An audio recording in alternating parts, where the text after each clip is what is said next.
Hello, hello, hello. This is Talking Manchester United, a United Stand podcast with myself, Paul Gardiner. And joining me today, we have three special guests. Let's start with Martin. Martin, how are you, pal? Evening. I am very well. I've been enjoying our tropical climate weather today. I don't know what everyone else is like, but it's sunny and it's raining and it's bloody hot up in Newcastle. Well, we've not had any rain down south of the country, which is good. It's been nice and dry and sunny here. Also joining us, we have got Andrew from across the pond. Andrew, how are you, my friend? I'm definitely not at work this week, so I'm feeling pretty good. Can't complain. And your voice sounds a lot crisper than it did last week as well, without all the background noise going on. Yeah, well, that's what having a quality microphone does, instead of just talking through AirPods. And that's what we like. And then finally, from up north of the English border, it's Matthew. Matthew, how are you, pal? I'm good actually. It's probably the first time in this pre-season I've actually been positive about the team. So, pretty good. Excellent. Yeah, there is definitely a lot of positivity throughout this pre-season. Since we last spoke, gentlemen, United have played two games. One of those being you could call it, and I would call it, a convincing victory against Spurs, which we'll talk about shortly. Followed by a trip to Norway, where we saw Ollie's men take on Kristiansund. I think that's how you pronounce it. I could be completely wrong, but people know who I'm on about. So I think there's a lot of positives again to take from both of those games. Let's go back to the Spurs game first, because Kristiansund's going to be in the forefront of everyone's minds. Let's take it back a little bit and let's talk Spurs. There was several standout performances, I would say, in that game. And I want to start with one person in particular, and that's Scott McTominay. He is one of the players in the squad that have really stood out, for me at least anyway, through this tour. Seeing as I came to you last on the intro, Matthew, I'll come to you first. What are your thoughts on Scott McTominay's performances so far this pre-season? You know what? If anyone's actually bold enough to check my past tweets about Scott McTominay, you know that I'm absolutely slated him in the past. I've said he's the most nothing player I've seen in years. And he's championship quality at best. And I tell you what, he's proved me wrong. He's proved me so wrong, this guy. He just seems to be like the ideal midfielder for us.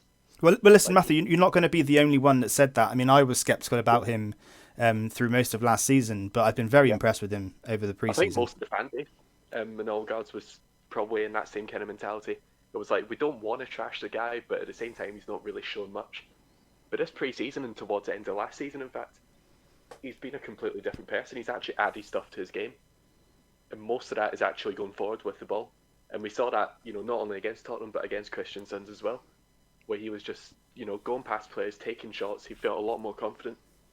So for me, he's been one of the stars of the pre-season, and it would probably start in the midfield for me. So I've been, really impressed with Scott. And Andrew, what are your thoughts? So I'm kind of in the same boat as Matthew. I think that all of us have been critical of Scott McTominay, and I'll admit this, I still do have my worries right now. Based on the formation we're trying to run in that 4-2-3-1 range right now, I worry about Scott McTominay's pace to go alongside Paul Pogba. And we were talking about this yesterday. Like a few of us were, that Scott McTominay. You don't necessarily need to have great pace to be able to pair in a 4-2-3-1. You just have to have positional intelligence. It's something that you've seen Nemanja Matic kind of lack, and it was interesting to see McTominay and Matic pair together in that midfield yesterday. Didn't exactly expect to see. So with that, though, really, really impressed me, especially in the game yesterday. I mean, I would say he's been good all preseason, but yesterday he had a great game in that first half. See, I thought he was arguably better against Spurs. I get where you're coming from, but the just the way that he was performing yesterday, and I get that it's Kristiansund, but about his performance that kind of it took it up to another level and it made it so he was really noticeable throughout. Yep. Basically he was the guy. Half. I mean, there was a couple of moments here and there for Rashford and for Martial, and there's just the slight moments, but I would say for the most part that first half was highlighted by Scott McTominay. Yeah. Yeah, I would say so. I mean, for me, I did think that against Spurs, I thought he was absolutely brilliant. Martin, I'll come to you next then. For me, McTominay, it's quite funny actually, because before the season finished, I suppose you could say the fan base as a whole, or at least the majority of them, didn't know what McTominay's position was going to be. Was he going to be an attacking midfielder? Was he going to be a defensive midfielder? No one knew. And it was during that game against Spurs, and I was watching him play, and I was thinking, he's a box-to-box. He's a really good box-to-box. And then literally straight after that, I think it was him, McTominay himself, there was an article came out where he's actually said, I'm a box-to-box midfielder. I thought, oh, right, well, there we go then, that settles it. But I thought, going forward, he's good. He can run with the ball. He can move with it. He's got the strength and the build. His passing range, as we've seen, this pre-season tour is pretty damn good. He can knock a cross-field pass with precision, and not only that, he's shown good defensive qualities by getting back and making some tackles in the box. I mean, what are your thoughts on McTominay? Do you share the same enthusiasm about him that I do?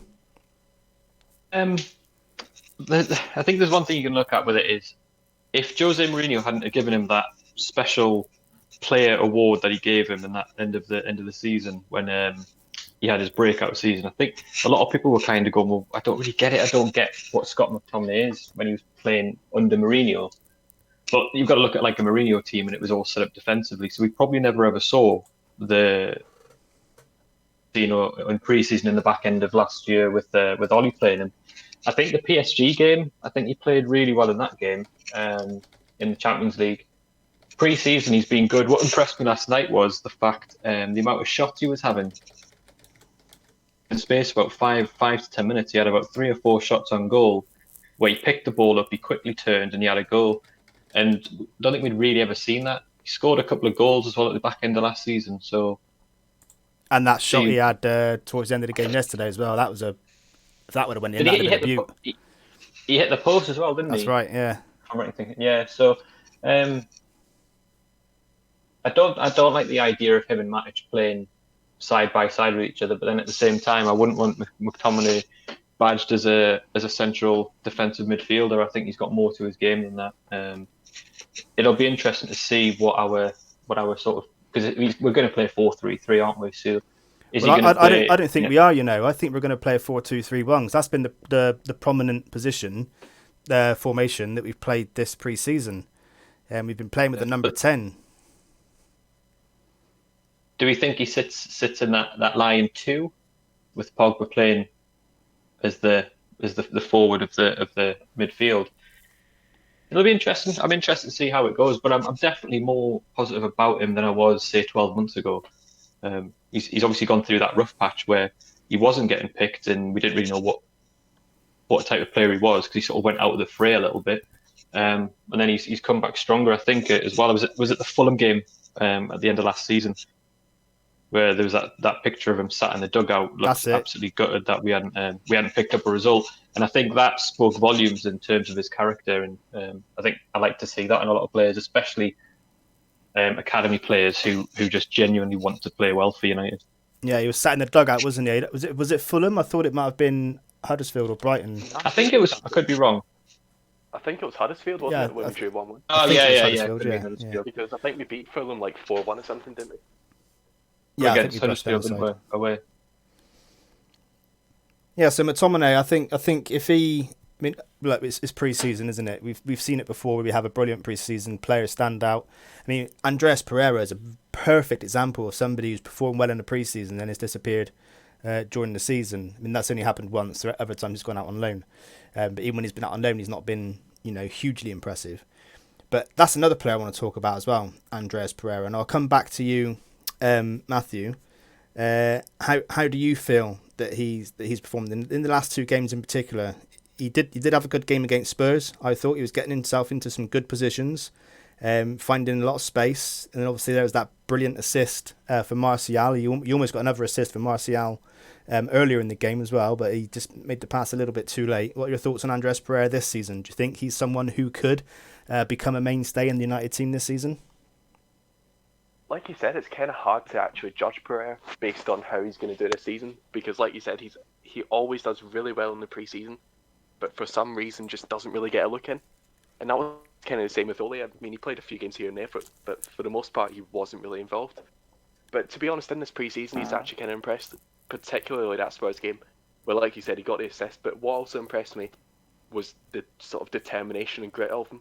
Like, there'd be times where, let's face it, that wasn't a friendly match. That was like a Premier League match. There was tackles flying in everywhere from Spurs. And one of the first people to always confront a Tottenham player was Andy Pereira. And that was something that you just kind of liked from him, because you normally associate him with being more of this kind of quiet player. Doesn't really do, too much in terms of that confrontation. But it's actually really good to see that. So if he can add, that aggressiveness into his game on the pitch, from an on-the-pitch point of view, then I reckon he could have a decent shout of getting some regular games. But for me, he's still not someone who I'd say, yeah, he could be in the starting 11. Probably someone who'd be on the bench most games and looking to come on, late games or starting against a smaller team. So while he's impressed in pre-season, he's definitely not quite up there yet. Well, he's certainly giving the owners a reason not to invest at the moment, isn't he? Him and McTominay. I mean, if they can play as well as they have been throughout the pre-season, they will be. Because I see them. It's looking more likely that we're going to be keeping Pogba this summer. I'd be surprised, if he left now. So I think if we are going to play a 4-2-3-1, or even if it's a 4-3-3 with two holding, I would imagine that the number 10 will probably be. I mean, if we do sign Fernandes, it's probably going to be Fernandes. If Dybala does come, it might be Dybala. I would have thought that Pogba would be one of the two. Would obviously be one of the two that are going to be starting in the midfield regularly, and then it'll be McTominay and Pereira perhaps, who will be battling it out for that other position, and that's what you need. That is what you need in the squad competition. On that point, Pereira seems to have shown his versatility as well. Like we've seen him play as a central midfielder in a 2, then we see him playing at number 10. We've seen him play in the left wing, and then I think against Kristiansund, he was on the right wing, if I'm not mistaken. I think it was Matt at the number 10.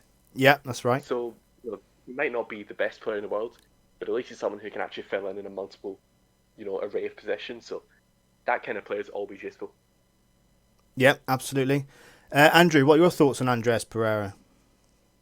I mean, I think me and Ash have both kind of been always Andres Pereira fans. He's done a lot to give us, but at the same time, it's getting to the point now where I think that it's kind of like put up or shut up for him. Yeah, I think it's like that for quite a lot of the players at the moment. Yeah, that is very true.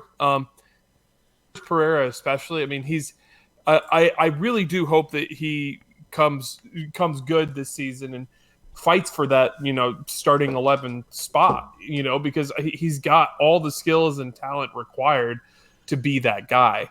But I do question how much time he's actually going to get, especially if we wind up bringing in Paulo Dybala and Bruno Fernandes. I mean, as reported by it being translated by David Ahmed, that those two deals are separate of each other. And if both are coming in, how much game time are people like McTominay and Pereira and Fred going to actually get? And then not even to diminish the fact that Nemanja Matic is, it looks like he still has a role with the team. And I question how much game time is going to be available for some of the people in the midfield. I would be very surprised if Matic plays a frequent or prominent role in the team this season, because even on the preseason, he doesn't look any better than he did in the season last season at all. He's still quite slow on the ball. Yeah, he's played one or two good, decent passes forward, but any player can do one or two every now and again. But he, to me, still does look like a bit of a liability in that holding role. Do you know what I mean? So I'd be very surprised if he does get more minutes than McTominay and Pereira. I completely agree, but like, there's just times where it seems like, based on the fact that like he's been given, like he was given the captaincy in preseason, like, and then add in the fact that like there's just a couple little things that have me a little worried. Now, obviously, not the regular season. That's the thing, is it's not the regular season, and Ollie's probably trying out a whole bunch of different people, seeing how they're going to be. But I do worry that, I mean, it seems like Matic hasn't dropped any game time, at least significantly, this preseason, which is something that I think a lot of us were kind of hoping would be the case going forward into this season. I mean, even if it did mean that, you know, Scott McTominay or James Gardner or somebody like that were going to be getting those minutes instead of him. I mean, people talk about Fred all the time being that guy, but it just seems like Fred is that's another person I'd love to talk about, is Fred, because I just feel like Fred can't complete a pass to save his life right now. But Andres Pereira has so far, you know, I think that he's done decent enough to be able to at least say, hey, I should be getting on the bench regularly this season. Yeah, but whilst we're on the subject of Pereira, Jake in the chat has put a few comments in, so I'm just going to read those out quickly. Jake says, Pereira has got brilliant technical ability, but he's not set the world on fire. He's been steady at best, which I think is something that is, well, it's accurate, essentially. Like you were saying yourself, guys, you know, he is good, but he's not set the world on fire. And it is a make or break season for him, essentially. He goes on to say Matic is the worst of all of our midfield options by a long way. Slow, bad awareness, awful agility. I don't think you can argue with that too much. And that it all adds to him being found out every game and costing us, which is just true. He does quite often do that. But yeah, Andrew, continue. Sorry. Oh, no. And listen, I completely agree with exactly what Jake said there. You know, Nemanja Matic is our worst midfielder, and the only thing is that I worry, because he's got the quote unquote experience in that midfield, that he will be kind of left to continue to be playing because he's got experience, you know. But at the same time, for Manchester United, and not just for Manchester United, for everybody, is if you're good enough, you're old enough. Yeah. And I think that we've got people that can easily him, but it's just a matter of us actually kind of, I mean, to be crude about it, sacking up and doing it. Yeah. And I'll come to you then, Martin, as well. Pereira, what are your thoughts? I can't see Pereira getting in the starting 11 regularly. I think he'll be a Europa player or a cup player. And I think realistically it's going to be probably Pogba, McTominay, and possibly Fernandes if he comes in. I think that could be our three.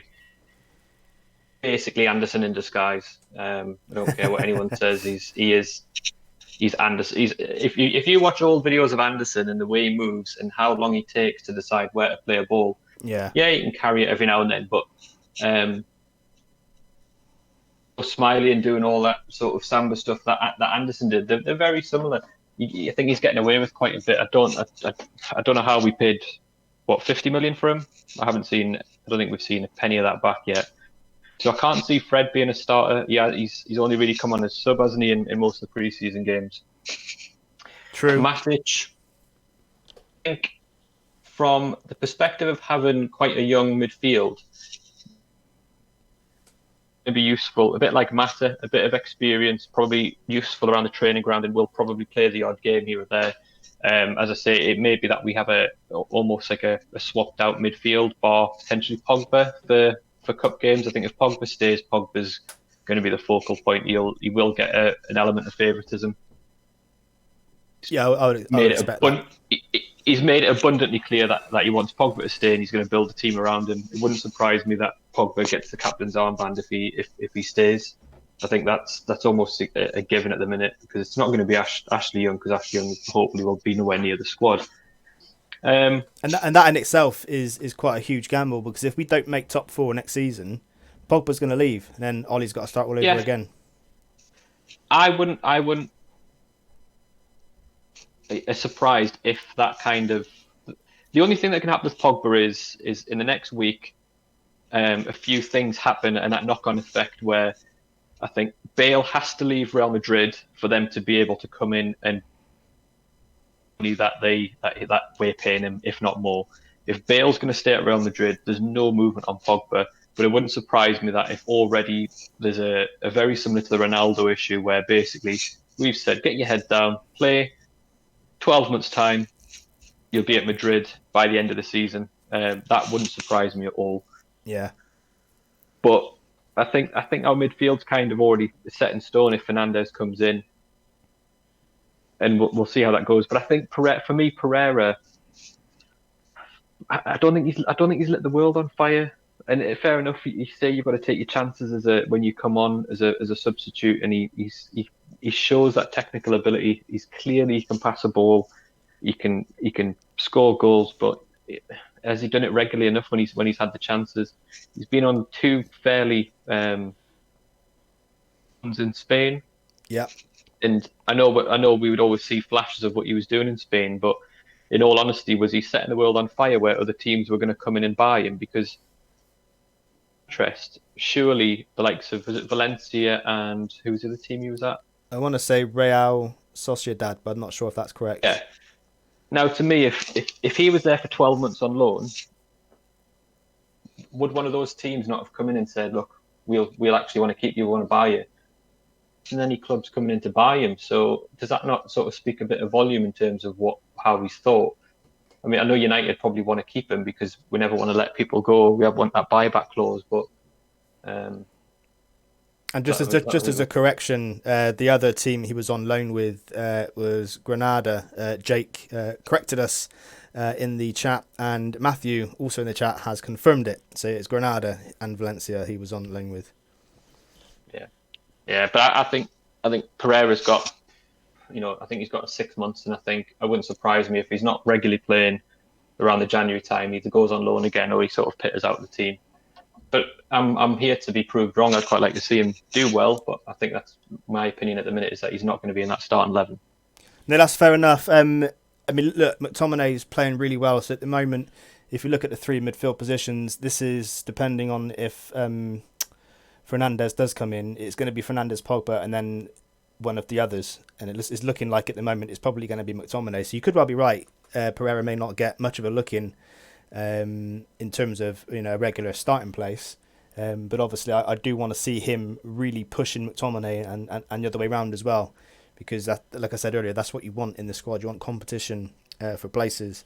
And Fernandes will have competition in the likes of Juan Mata, because we've seen how good Juan Mata can be at number 10. You just got to look back at his assist for Gomez, because that was precision. That was a demonstration of incredible technical ability. That tidy little pass, because so close to the byline, he could have either hit that so easily or even under hit it, but he got it absolutely spot on.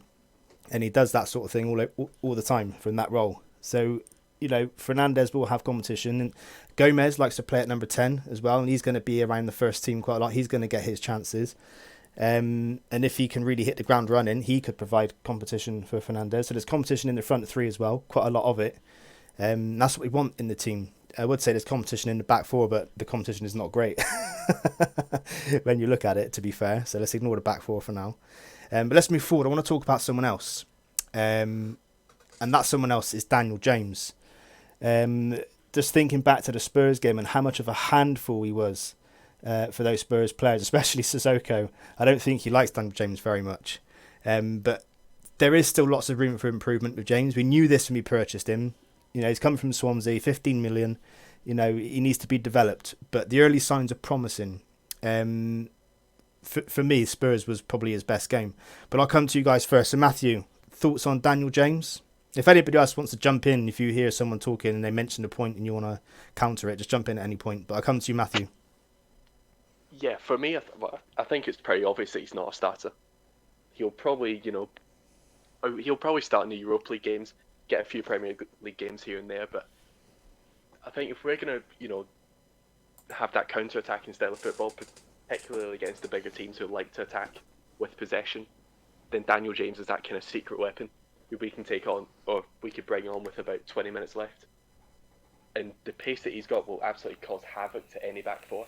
Just his final ball that is kind of lacking at the moment. And that's the thing, like, no one was expecting the finished article when we bought him. Like, he's 21 years old, he's come from the Championship. Of course, there's a lot of room for improvement.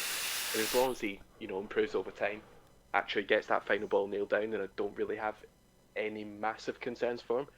The only thing I will say is, right now, is that he kind of seems a little bit like what Adama Traore is for Wolverhampton, where it's someone who, again, brilliant in the counter-attack, amazing dribbler, incredibly quick, but just doesn't really have, the finishing touch to cap off absolutely everything. But like I said, he's only 21 years old, I think. So for me, I don't really have any concerns with him. And like you said, Tottenham was a fantastic game for him. Like, he was just constantly going at that back four. And what I actually really like about him is how direct he is. Like, he's not someone who's just going to pick up the ball and just piss around there in the midfield and just look up, see if anyone he can pass to. If there's no one that he can pass to, he'll just take the ball, sprint straight to the opposition defence, and that's what I like about him. So James, obviously, he's not a starting quality yet, but he's a good option off the bench for sure. And Andrew, Daniel James, what are your thoughts? I echo Matthew's thoughts to a T. I could see him being a guy that this season will be very much so an impact player off the bench. And I think that with the pace that he has,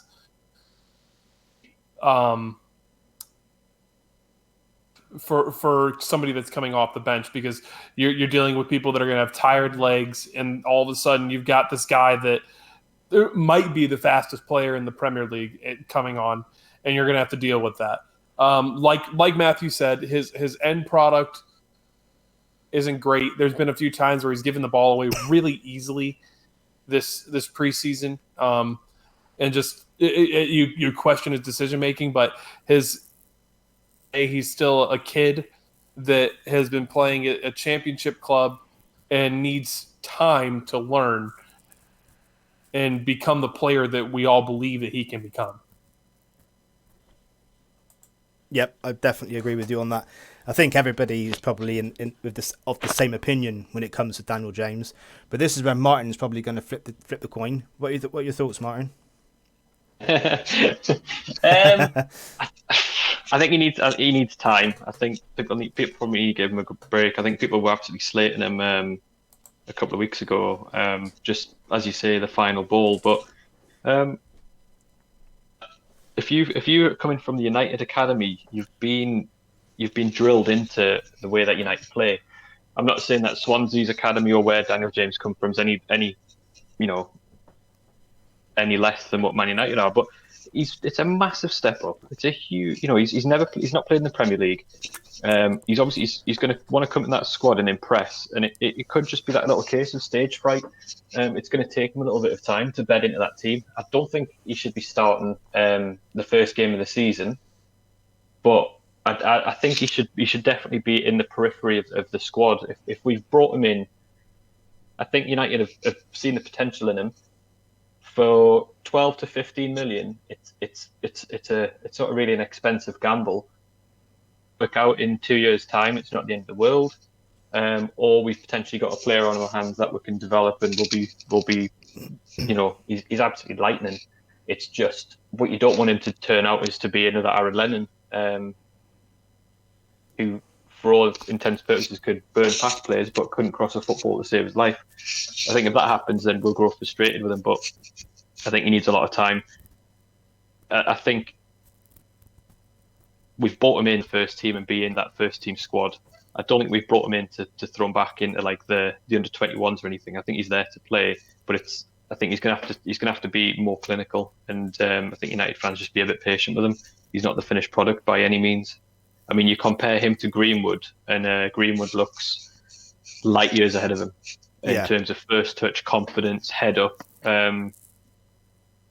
Greenwood, I think, for me, I'd rather be seeing Greenwood start an 11, give him the chance, I think, over Daniel James, and let Daniel James learn in the background and let him take his chance when it comes. I think Daniel James might be quite important you might see him in the Europa League early group games, but I think come that game against Chelsea, I don't think he should be starting personally.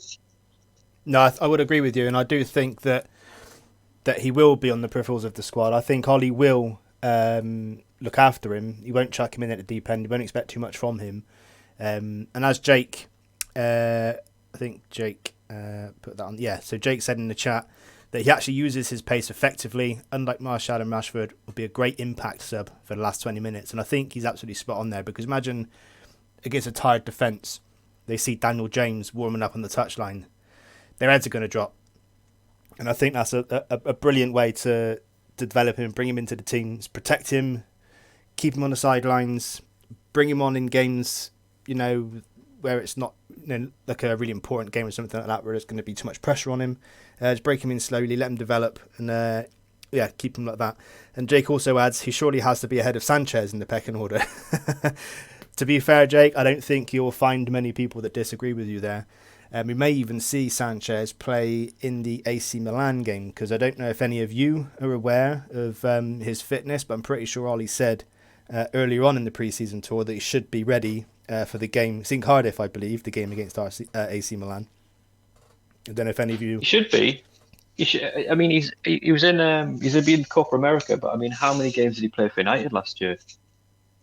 Yeah, I can barely remember him playing 10 games, if I'm honest. If that, yeah.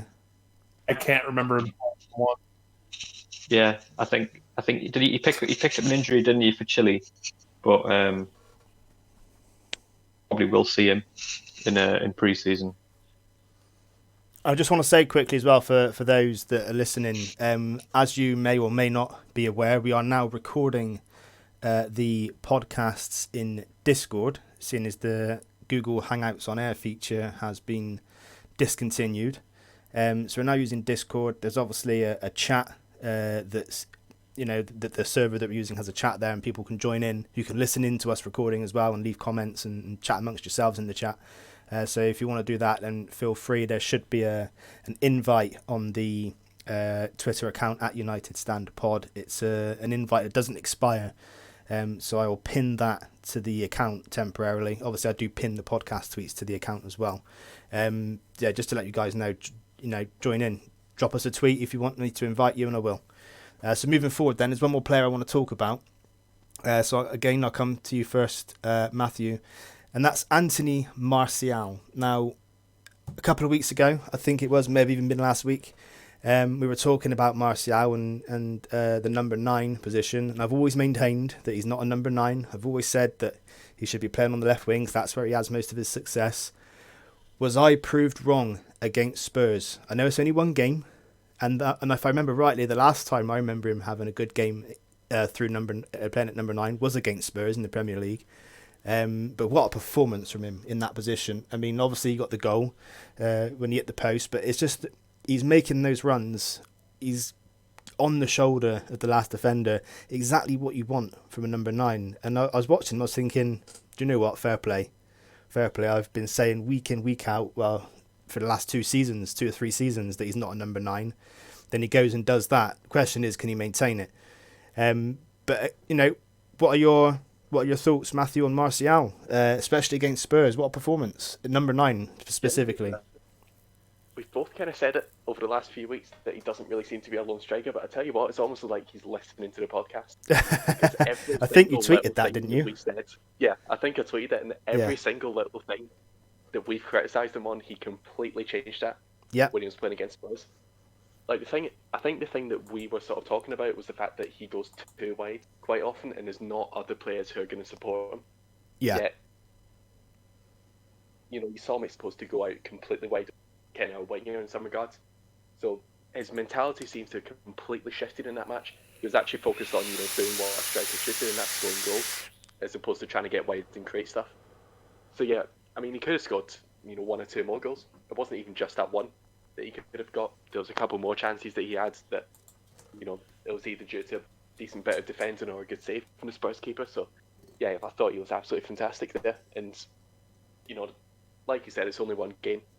The next game he could be same old Martial playing up front. But until we see his next game, then we can only really give him praise based on that. And for me, I think kind of puts a spanner in the works, because a lot of us were thinking, Rashford's definitely going to start as a number 9, assuming Lukaku's going to leave, which he seems to be doing. However, that performance alone has kind of made a few people think, you know what, actually we could maybe put him up front as that number 9, even against a team like Chelsea.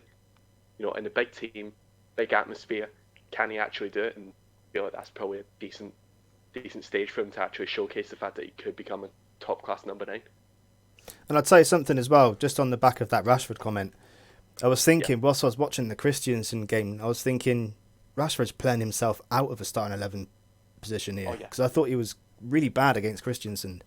It's like he's trying to be something he's not, He tries too hard to be Ronaldo at times. Yeah, I wanted to say that. I was about to say that he clearly models himself on Ronaldo, didn't he? Which isn't a bad thing, but you got to have the. Then it's probably Ronaldo, but I feel like he does it to a bit too far an extent. Yeah, I just don't. Rashford, probably one of the most frustrating players for me over the past 12 months. Yeah, so I've always sung. Well, yeah, pretty much I have always sung his praises. Always said that he should be the number 9. I'm not going to change my mind completely by saying he shouldn't be the number 9, because that would just be very reactionary of me, just because of because at the beginning of the preseason I thought he did all right. The first couple of games I thought he did all right playing as number 9, but I've never liked him playing out wide, and I think he showed that again because Anthony Martial was obviously through the middle. Hang on, did Martial start against Kristiansund? Or did Greenwood? Yes, he did. Yeah. Yes, he did. And then Rashford played out wide, and I don't like Rashford playing out wide. He's not a wide player, and I think that he should play through the middle. So again, another spot where there's some competition. Rashford and Martial playing through the middle. Then you've got Daniel James and Chong. I know that it sounds ridiculous saying that. To be potential left wing players, because neither of them are going to feature heavily. So we know that it's either going to be Rashford, Martial, maybe Lingard who play in the front 3, starting. So I just can't imagine that, or Greenwood even. So yeah, there is competition there. Well, Andrew, you chime in. What are your thoughts on Anthony Martial's performance in the game against Spurs in particular? Well, overall. Game against Spurs, I mean, so far this preseason, it's been a mixed bag. The game against Spurs, he was obviously very, very good. Really took his opportunities well. The thing that I noticed a lot of people talking about with Anthony Martial is his hold-up play from the number 9 spot. Yeah. Which is something that people kind of forget about his game that he can do.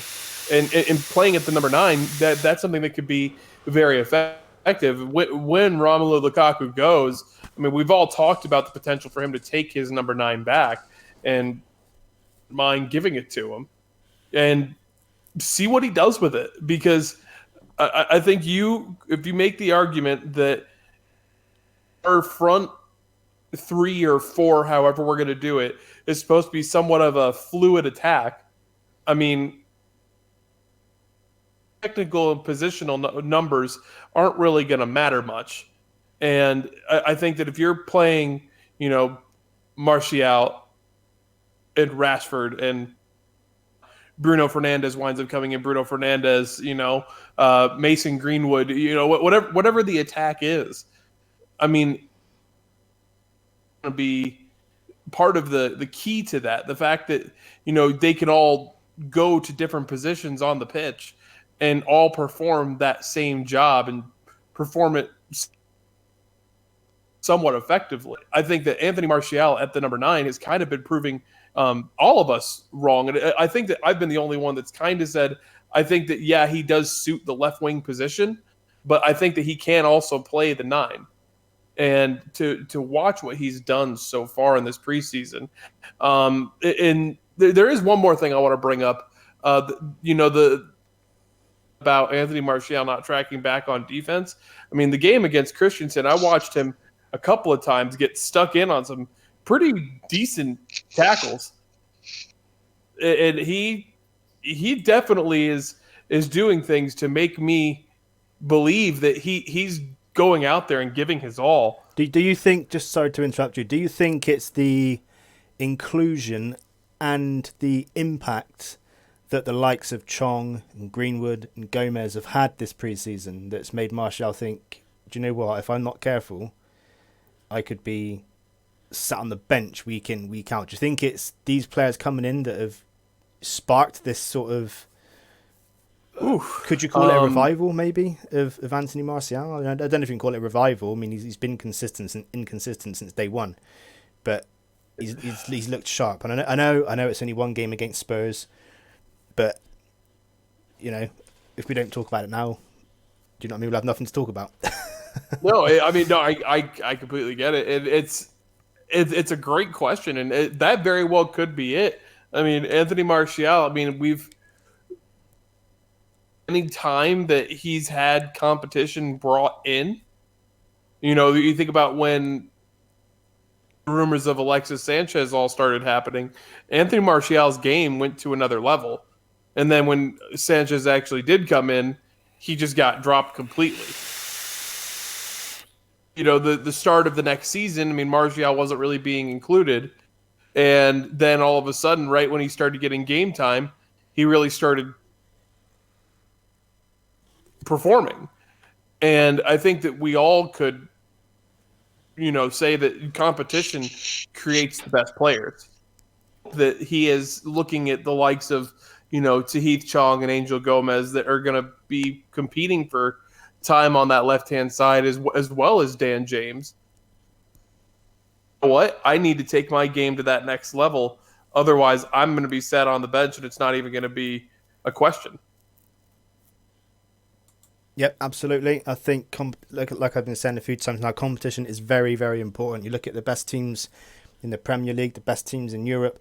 On the bench, they've got world-class or top-class players waiting to get their opportunity. So the players that are in the 11 are aware of it, and they perform to the best of their ability. So competition is very important, and I think we could be seeing the evidence of that right before us. Martin, thoughts on Martial, if I haven't come to you already?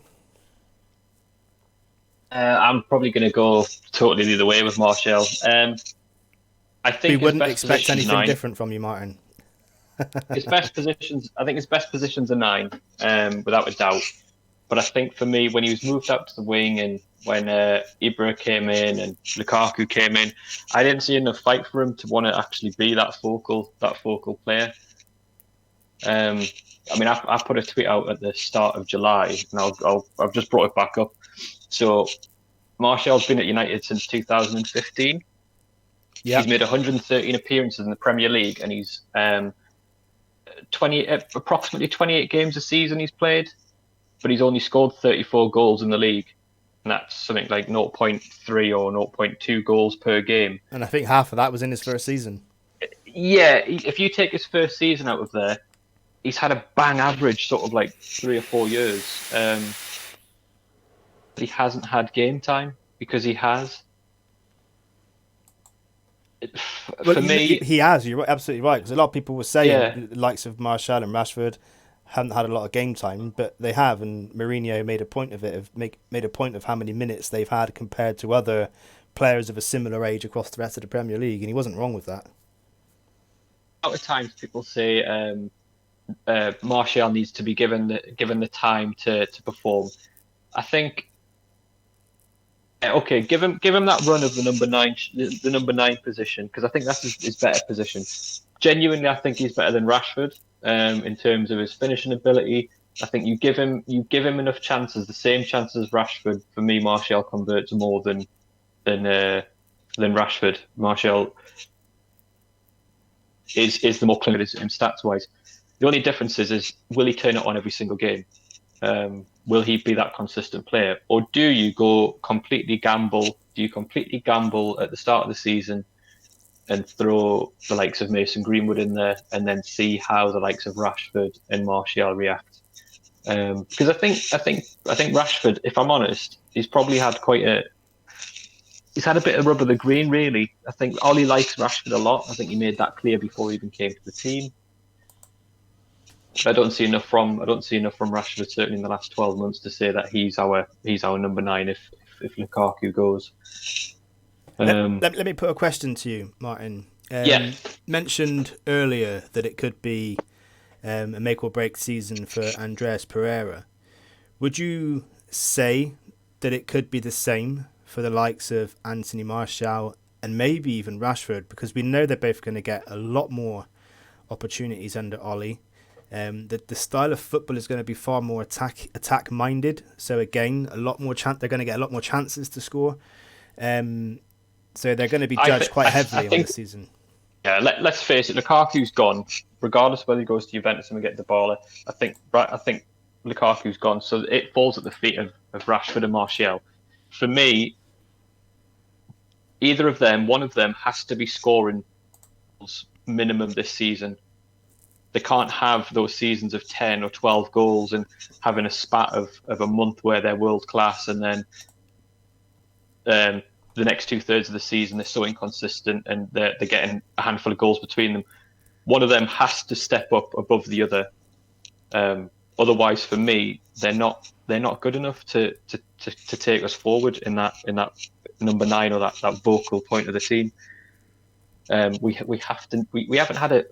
I mean, if you take Lukaku's first season out of there and Ibrahimovic's season, we haven't had a centre forward stand up and score consecutive 20 plus goals a season for as long as I can remember. So one of them has to, and they can't be badged as this potential that they need another season, need game time. No, now it's this season. One of them has to step up and become that talent that they have. So it could be a make or break for both of them. And I think you've got the likes of Mason Greenwood, who is sitting there, who we can throw in at any point and give him a chance, and there'll be no pressure on him, because I think Man United fans know the potential that's there with him.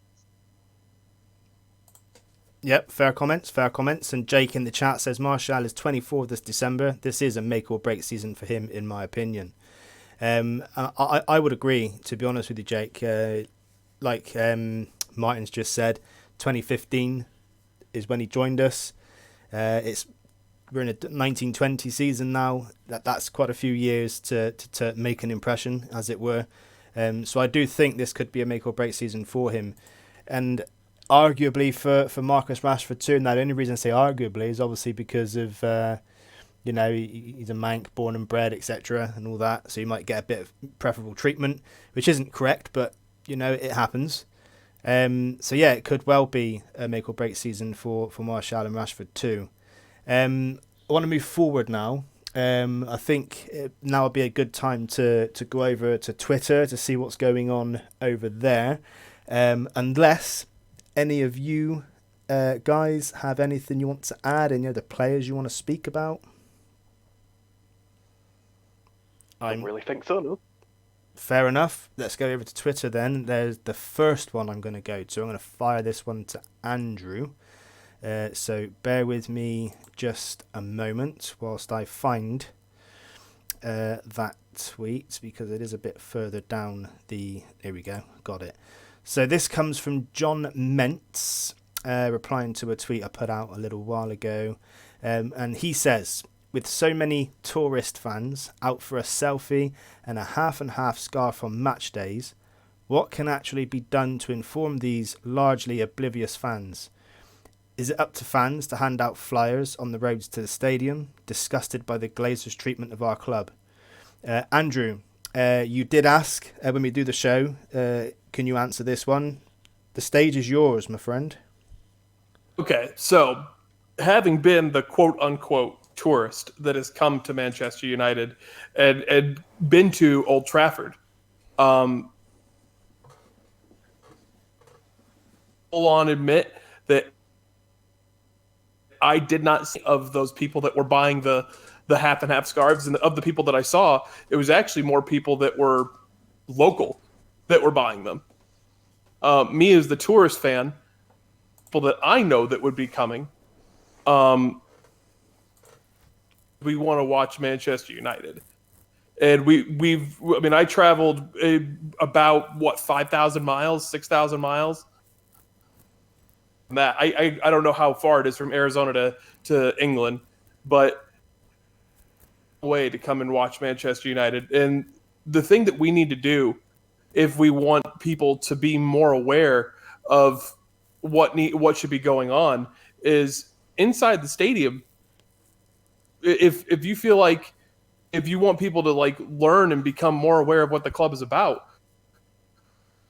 be kind about it. I was there because I wanted to cheer and yell and sing for Manchester United.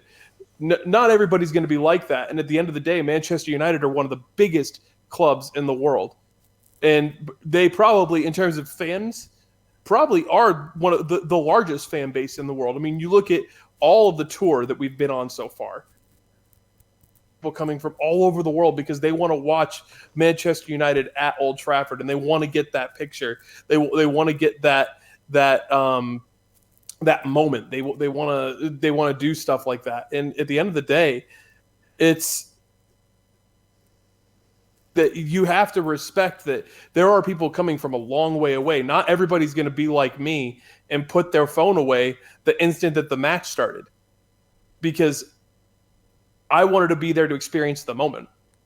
It's everything. And what I think that the best thing to do in terms of a club aspect is they should make it very well known that there is stadium tours and museum tours that go on every single other day of the week. Yep. Be well known, because then that's your opportunity to go get your pictures of the stadium, go get your selfie with the pitch, or go get whatever pictures you want. We have to accept the fact that there is going to be people that are there and traveling from thousands and thousands of miles away. That's what it is. Yeah, I think it's something that, as a fan base, we should embrace and be proud of the fact that we've got fans all over the world. They come over to watch the game, and so what if they got their phone out? I mean, there's plenty of local fans that do exactly the same thing. Yeah, they're blogging or vlogging or whatever it is, and at the end of the day, I don't care. You spent your money to be there, but if you want to help out the team, your best way to help out the team is to be present in the moment. And that's what, like, I mean, for me as a season ticket holder for the Arizona Cardinals, when I go to games, I go to all 10 games of the season, including the 2 preseason games, and take out my phone. And when we need to be yelling and screaming and like distracting the opposing team, that's what I do. When it's time for me to be quiet, that's what I do. It's exactly what we should be doing with Manchester United. And I love this club, and I want to see our fan base continue to grow. But the best way to do that now is to continue to increase our talent, and then we'll start getting more people that want to be there and present in the moment. And when we get back to those days of, you know, winning league titles, winning Champions Leagues and everything like that, you will see atmospheres like the old days. And I can say that I feel very blessed. And Matthew, I mean, we went to that game against Newcastle, and I was told from multiple people that was one of the best atmospheres that at a game in a very long time. But I've been to Old Trafford, I think, maybe about 7 times now, and that was by an absolute country mile the best atmosphere it's ever had. Yeah. So creating the atmosphere is what it's all about, and I really do hope that we continue to see, you know, that kind of atmosphere happen because of education through fans. I mean, through us. When people like me, and there's a lot of people around the world that will listen to podcasts and listen to the United Stand. They'll listen to, you know, I know we don't like to talk about them, but they'll listen to Full-Time Data, all the different channels that are out there. And the best thing we can do as fans, people on what to do, because if we don't, then we're just as much part of the problem that people would see as, you know, the people that are going to be sitting there on their phones the entire match and aren't really there for anything other than for that quote unquote that picture or for that moment. A very passionate response there, Andrew. I like that, and I think a lot of people will. John Mentz, if you do listen to the podcast, there's your response. And with regards to informing these fans about the obviously the horrible treatment of the Glazers from the Glazers to the club, I don't think it's necessary for Flyers. I'm sure you're just saying this as a tongue-in-cheek comment. But I think that fans all over the world are completely aware of what's going on. But when they come to Old Trafford, the last thing they want to be thinking about is that. But I'm sure they're pretty aware of it. And we do know that all over the world, fans are protesting and showing their discontent. And I think that's the best way to go. So let's move forward then. Moving on to the tweet that actually went out today. What I'm going to do, guys, is to keep the time, not so the podcast hasn't gone for too long. I'm going to read out a question for each of you to answer. So, Andrew, you've had your turn. Get the cue. Get to the back. Okay, I'm fine with that. So I'm just going to pick out... Hang on, let's go back to the main... Here we go. It's that one just there. So let's have a look. Here, I did see a good one just a moment ago. Where's it gone? Where did it go? That was a really good question. Here we go. Okay, so this is from James Buttress, and I'll come to you first, Martin. James Buttress on Twitter asks, will the rumoured signings of Paulo Dybala, Harry Maguire and Bruno Fernandes, obviously if these do come to fruition, will these signings bring a halt to the Anti-Glazer movement? It seems to have peaked again while our transfer window was looking pretty dire. I think that's a very good question. Martin, what are your thoughts? I'll answer it in two parts. I think to Manchester United fan base, I think it will mask it. I think you've got. I think we did a podcast a couple of months ago and we talked about the sort of the Glazers out and the sort of the global beast. I think it was when the Unfollow United campaign was going on. Unfortunately, names if they all get pulled off the big name signings, it's money in the pocket of Man United because the club is so big. So the global reach, and I say this not in any sort of disrespect to some fans, but there is that pool of Manchester United fans who just like the idea of supporting Manchester United. They'll buy the merchandise. They may not and follow the team like some supporters do. And I think because the club's so big, paper over that side of things, and it'll mask it for a little bit. Don't get us wrong, but I think ultimately what it'll come down to is the club's ambition. We're still taking more money out of the club than what is being put in. I mean, if we get Dybala, are we really spending any money on him? Because it's a straight swap for Lukaku. Last year, and we didn't. And Fernandes at 60 million probably isn't actually that much in this current market. So it shouldn't stop the movement in terms of the Glazers out. And I think fans will still speak up. I think what we need to probably see is more of this Glazers out actually at the games. And I don't mean that in terms of protests and things like that, but I think rather than getting on the players' backs and being disappointed in the performance there, I think more has to kind of be done. I mean, I live in Newcastle and I see what Newcastle fans do on a weekly, daily basis in terms of how upset they are with what's going on at Newcastle United in this city. Theirs does not stop. They are at the point where they want Mike Ashley out of the club. He's actively trying to sell the club. Whether he wants too much money for it is another story. But it's kind of two pronged. Manchester United will always make money from its fan base, and I think social media plays into the hands of United just as much as it plays in the hands of those fans who are in the Glazers out movement. We can get it trending, but unfortunately, there's still that other million or so aren't on Twitter, aren't on social media, but they're still involved in Manchester United. I mean, why do we think we tour across the world? We don't tour in Europe. We go to the far ends of the globe because, unfortunately, there are fans who've never seen Man United and will pay whatever they want to go and see them. And making scheme for the club, and they go out to those countries because they've got global partners out there that they want to appease, and it's money in their pocket at the end of the day. Yep, absolutely. Really quick, can I say something? Yep. About the whole Glazer out thing? Some of the Glazer out accounts get to me. Like, I get it. We all want the Glazers gone, but at a certain point, you also have to, just be happy with the club and the players, and don't just constantly be spamming the Glazer out crap. Like, I get it now, isn't it? I liken it to when you're at home and you're sat in your lounge, you're watching TV, or you're having a meal or whatever, and you get a knock at your front door. And you go to the front door, and some bloke says to you, "Have you got a minute to talk about God?" And then I think, "Oh, Jesus Christ, go away." Because it's constant. It's like once a month you get someone coming at your door, and then you go to the shopping centre. You go to the shopping centre, and they're handing out leaflets.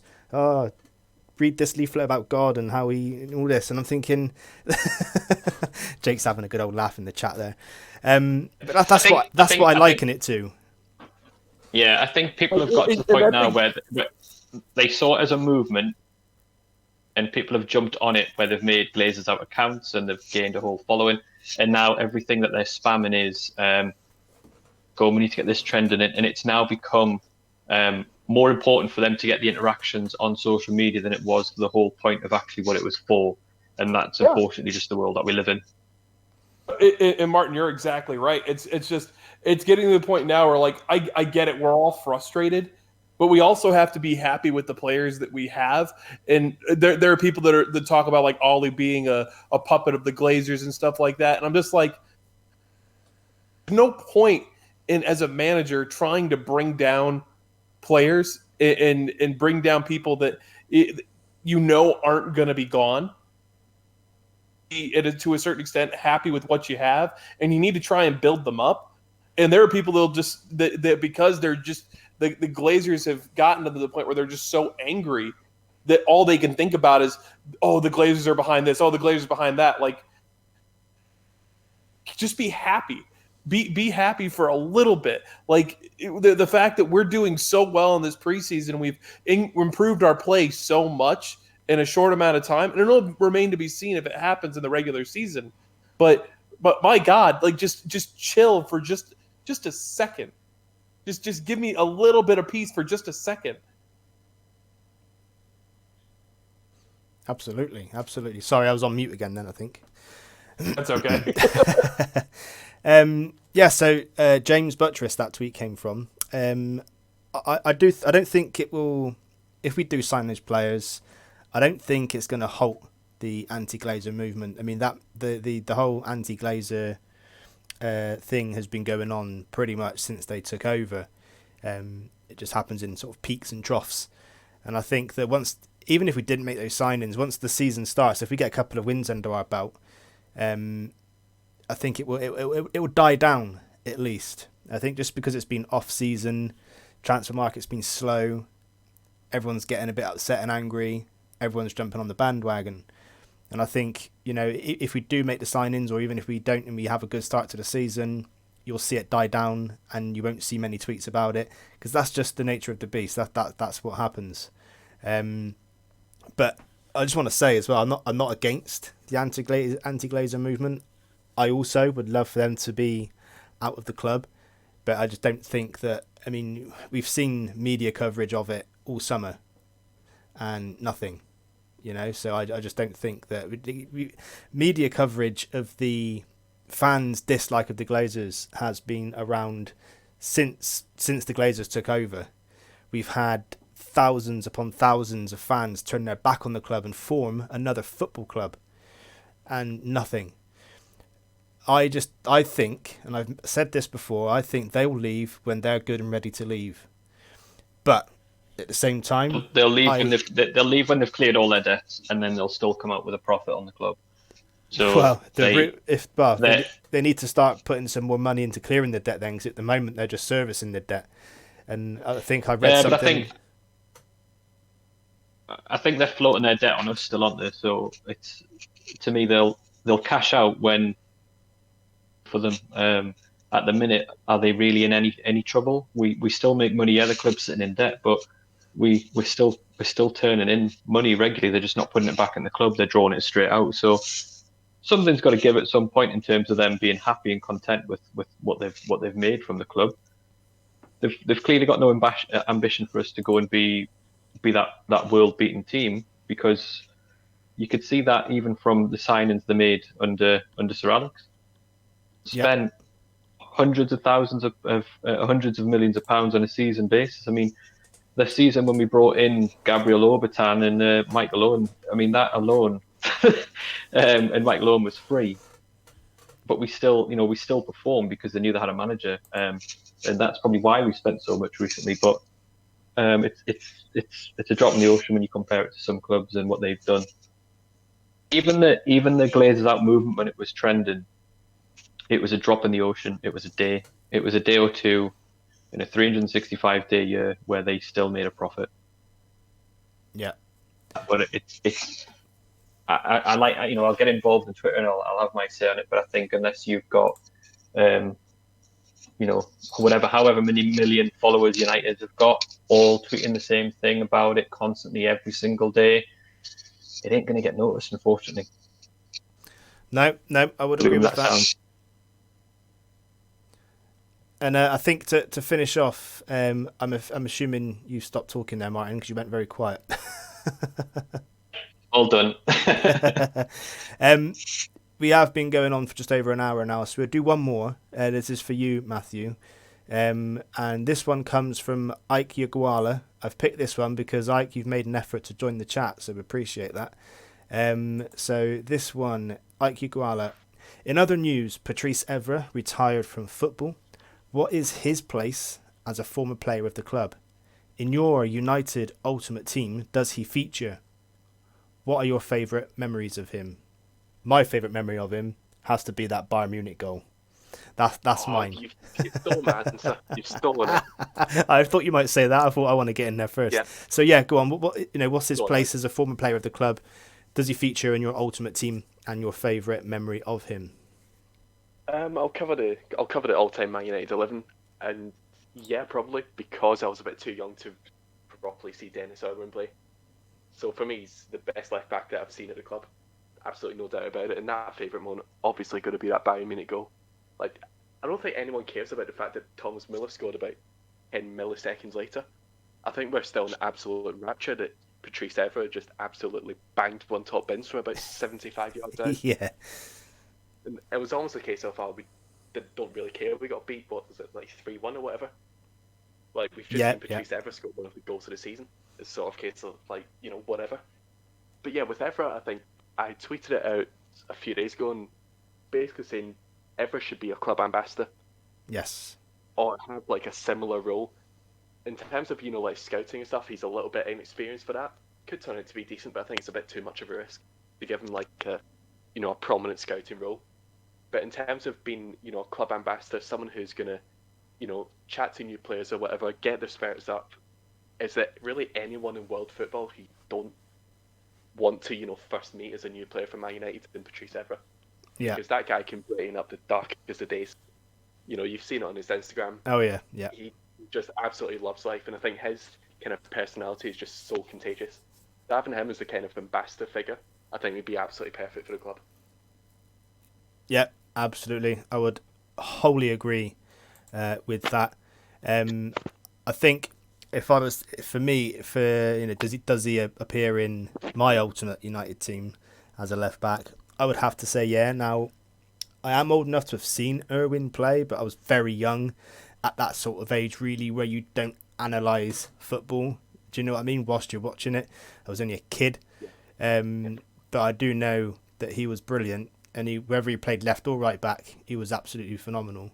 But obviously, Patrice Evra sticks out more in my mind as the best left back that I've seen play at Man United. So for me, he would make the Ultimate 11. Oh, did someone just say something? Sorry about that. I accidentally clicked on something. Oh. I thought you were just trying to chime in with something then. No, I'm sorry about that. So has everybody had a question? Yeah, I believe so. I believe so. Right. Okay, well, it's getting on a bit now. We've been recording for an hour and 10 minutes pretty much. So I think we'll wrap it up there. So thanks everyone for listening. Thanks to Jake and Ike for joining us in the chat. Just a reminder to all of you that are listening, we are now recording on Discord. There is a chat that obviously runs. If you're familiar with Discord, you don't need me to go through this, but I will put tweets out on the United Stand at United Stand Pod Twitter account occasionally with an invite into the Discord server. So every time you record, you can join in the voice channel. You can listen in. You can't speak, unfortunately, because then the podcast would just become chaos. But you can listen in and make comments in the chat. It's good. I like this platform. It's good. So Andrew, thank you for joining us. It's a pleasure as always. Hopefully you'll be with us again next week. There's no reason why I shouldn't be. I'll be home still, and I'll be happy to be just a few days away from the start of the Premier League season. I'm actually kind of excited for it. A lot more excited than last season, that's for sure. Yes, I think we would all agree with that. Did you want to give out your Twitter details, your YouTube details, etc.? Yeah, for sure. So Twitter is at RedbeardedRed. Come follow me over there. I talk all sports, primarily Manchester United and Phoenix Rising, but I'll talk any sport you really want to talk about. Then YouTube is the Redbearded Red. About to start going back to being live again. Now that I'm home, I'm just kind of taking a couple days to just appreciate being home with my family and with my daughter and everything, and just overall just enjoy it. But should be going back to being live here pretty soon. Excellent stuff. And Matthew, thank you for joining us. Do you want to give out your details? Yeah, sure. Twitter is @_Maffoo, so MAFFOO. Pretty much like Andrew, I just shitpost about Man United and Phoenix Rising. Nothing too special, but worth a follow, I guess. And also go check out offsidegraphics.com. Unfortunately, the discount I'm doing runs out in about 3 hours, so it might be a little bit too late, but still, the month of July in terms of the store has just been absolutely fantastic. So, cheers to everyone for the support. I know that your boy Jake can vouch for that, as he's bought a few prints actually in the past, as well as Andrew having a few. So big up to all the support for that. So yeah, thanks for having me on again. And Jake says he's bought 3, so there you go. So Martin, thank you for joining us as well. Hopefully you can join us next week if possible. Do you want to give out your details? Yeah, thank you. I should be here next week. It's like the week after I go on holiday in Spain. Can't wait. Need to get away from there. But yeah, you can follow me at Martin H. Peart on Twitter. Generally tweeting ridiculing rubbish Man United fans who make up stories. That's what I've been doing probably the past 2 months, and I've thoroughly enjoyed it. Well, as long as you're happy, pal. But yeah, thanks for having us on. No problem, and thanks to you all for joining me, and thanks everybody for listening. The recording of the podcast has been a bit sporadic over the pre-season because the games are being played at awkward times and different days, etc. But when the season starts, we will be aiming to record on a Tuesday night. The last couple of seasons it's been on a Thursday, but obviously we're going to be in the Europa League and we play on a Thursday night, so that's not going to happen. So Tuesday nights will be the night that it's recorded, and again, tweets will go out. You can come along, join in the Discord chat as well. It'll be a lot of fun. So follow me on Twitter. It's @PaulGardinerMU. The podcast Twitter account is @UnitedStandPod. Thank you all for listening. It's been a pleasure as always, and we'll be back next week.